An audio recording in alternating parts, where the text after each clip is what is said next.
Hi, welcome to another Conversation in the Gallery. I'm Cary Cox, Development Associate here at the Old State House Museum, and this is Bill Gatewood, the Director of the Old State House. Hello. Today we're going to talk about some of the features that are not original to the building, but that people commonly associate with the building. So Bill, can you start us off? Well, sure. As you can see, there is a fence around the Old State House. The front part of it is iron, and the rest of it is wood. Originally, the whole thing was wood, and this was, chances are, placed here in the late 1800s. And there's several other iron features that were put here at that time, including the fountain and the statues that were once on top of the structure. Also the railings around the balconies in the front, those were all added, and a fence was needed because there are many documented episodes of livestock grazing on the front yard, so it was important to have a fence. Bill, it's my understanding that the state seal that sits on the front of the pediment is not an original feature as well. I believe that came from the Centennial Exposition. Yes, in 1876, it appeared first at the Centennial Exposition in Philadelphia, and it and the fountain and some statuary that was on top of the building were all additions after that exposition. Now, you mentioned statuary, which obviously is not there anymore. Would you like to share a little bit backstory about the statuary?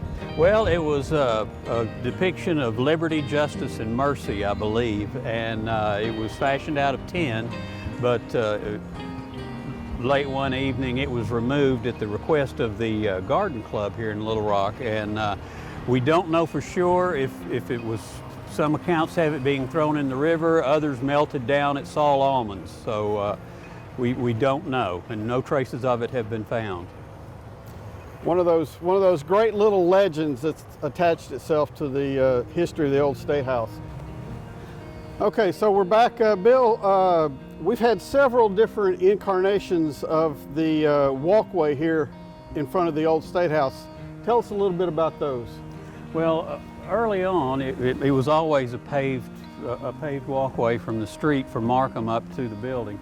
But until fairly recently, about 20 years ago, the walkway had been reconfigured, and it was very straight, and it came up essentially to where the fountain is, and then it split into a Y. But in the 1870s, this walkway looked as much like it does right now. We had it reworked so that you can see it's very curvy, and it's got a herringbone brick pattern in it, and that's the way it was back in the 19th century. So this is more true to more of the original look than what had been in place for mid-20th century.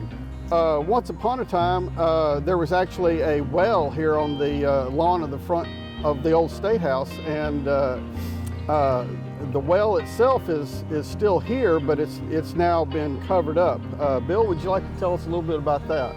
Well, on this spot right here, under the stone, fieldstone slabs, there is a well, a brick-lined well, very, very nicely made, and it still has water in the bottom of it. But and there used to be a well house on top of it, and that was in the 19th century. But later in the 20th century, the structure was removed, and this concrete, what looks like a planter, was put here as actually a pool, and that was done by the County Humane Society, and this concrete structure. And so, as I say, this was a source of water, and it's still in great shape. So we've been talking about all the changes that have the outside of the building have undergone. We've moved inside so that we can use these artworks by Ken Oberste to better show you some of the changes that have taken place at the old State House. Bill? All right, this image here, this architectural rendering is of what the building looked like when it was initially completed, which was 1842. Arkansas became a state in 1836, but the building wasn't declared complete until 42. And so you can see that it was initially 3 separate structures, but shortly after this, the 3 buildings were connected with a colonnade, an open colonnade, kind of like a pergola.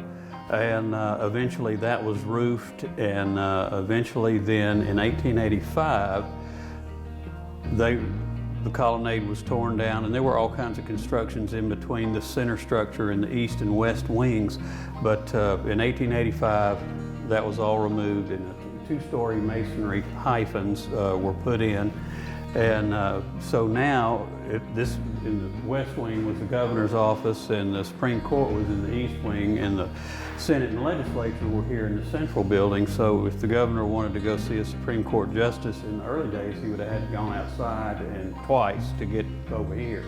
So, but this eliminated that problem and provided more space for everything inside.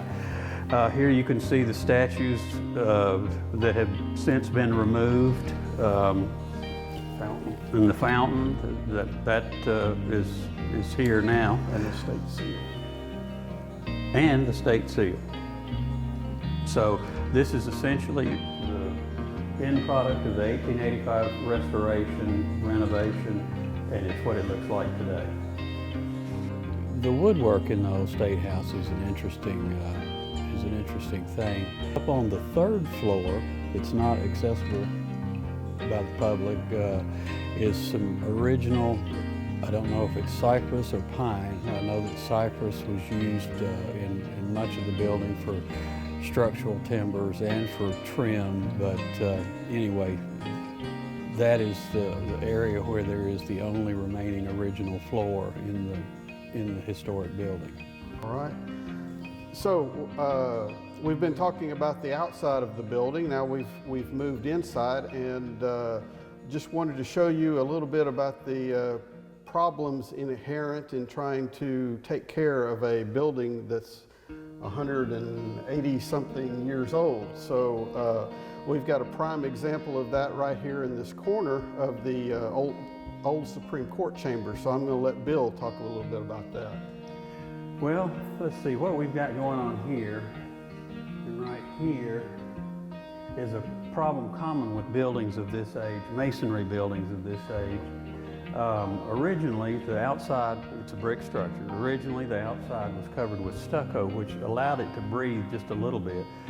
But since that time, in the 20th century, we have covered the outside with Portland cement, which is very, very hard and impermeable. And so a combination of that with the environment that we maintain in here to preserve artifacts, you know, a constant, fairly low humidity and a constant temperature causes what's called efflorescence, which in a nutshell, what's going on is the bricks in the building, bricks that the building is made of, are very soft. And so they absorb moisture, and as it wicks up inside the walls, the dry environment inside the building pulls that moisture to the inside, and so the water collects salt, and as it migrates to the inside of the building, this is called efflorescence, and salt crystals are growing kind of like stalactites or stalagmites into the structure. Now what we've done to mitigate this is we've got French drains all around the building. We've repaired the gutters and the downspouts, and all that works splendidly. The sprinklers don't sprinkle the foundation. And but because of the soft bricks, we still have this efflorescence going on.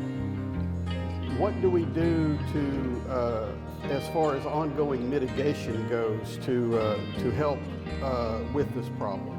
Well, to my knowledge, we need to pay attention to it and stay on it, and be sure that all the drains and whatnot take water away from the foundation of the building, be sure that the roof is in good repair. But there is no absolute cure for this sort of thing because of the bricks. And so what we do is we monitor it all the time. Well, thanks, Bill. It's been a very informative morning, and we thank you for joining us for another conversation in the gallery. Thank you.